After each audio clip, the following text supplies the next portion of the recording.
ইসলামের বিজয় ঘটবে ইনশাআল্লাহ। আমরা যাকে স্মরণ করতে চাই সে হলো হাদি। নির্বাচনী প্রচারণা শুরু করতে যাচ্ছি। আমরা ইসলাম ভিত্তিক রাষ্ট্র প্রতিষ্ঠার চেষ্টা করতেছি। এই উদ্দেশ্যে আমরা যাকে স্মরণ করতে চাই সে হলো হাদি। হাদির আধিপত্যবাদের বিরুদ্ধে ইসলাম ভিত্তিক রাষ্ট্র প্রতিষ্ঠার জন্য হাদি তার বুকের রক্ত রাস্তায় ঢেলে দিয়েছে।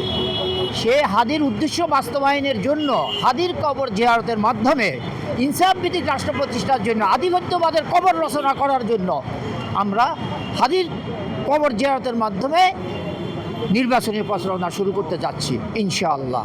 এবারে জাতীয় সংসদ নির্বাচনে ইসলামের বিজয় ঘটবে ইনশাআল্লাহ। ইনসাফ ভিত্তিক রাষ্ট্র প্রতিষ্ঠা হবে, ইসলামের বিজয় ঘটবে, আধিপত্যবাদের কবর রচিত হবে। আল্লাহ রসুল সাল্লাল্লাহু আলাইহি সাল্লাম বলছে পৃথিবীর 3টা জায়গা ছাড়া আর কোথায় যদি কেউ নিয়ত করে যায় তাহলে এটা হারাম। তো যারা ওই কাজগুলো অনুসরণ করে তাদেরকে দিয়ে ইসলাম প্রতিষ্ঠা হবে না। এটা হলো তাদের একটা ব্যবসা।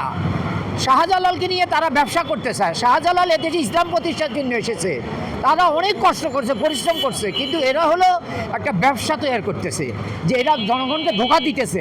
আলহামদুলিল্লাহ, আমরা তো আর রাজনীতি করি না। আমরা আল্লাহর দিন প্রতিষ্ঠার জন্য, আল্লাহ প্রদত্ত রসুল প্রদত্ত দিন কায়েমের জন্য হাদি প্রচেষ্টা করেছে। সেই উদ্দেশ্যে আমরাও প্রচেষ্টা চালিয়ে যাচ্ছি। জমিন যার আইন চলবে তার। আলহামদুলিল্লাহ, এই জমিনের ইসলামের বিজয় ঘটবে। এবার জনগণ ইসলামের পক্ষে ভোট দিবে। এনসিপি বাংলাদেশকে ভালোবাসে, এদেশের স্বাধীনতার পক্ষের লোক, ইনসাফ ভিত্তিক রাষ্ট্র প্রতিষ্ঠা করতে চায়, আধিপত্যবাদের কবর রচনা করতে চায়। আমাদেরও উদ্দেশ্য তাই।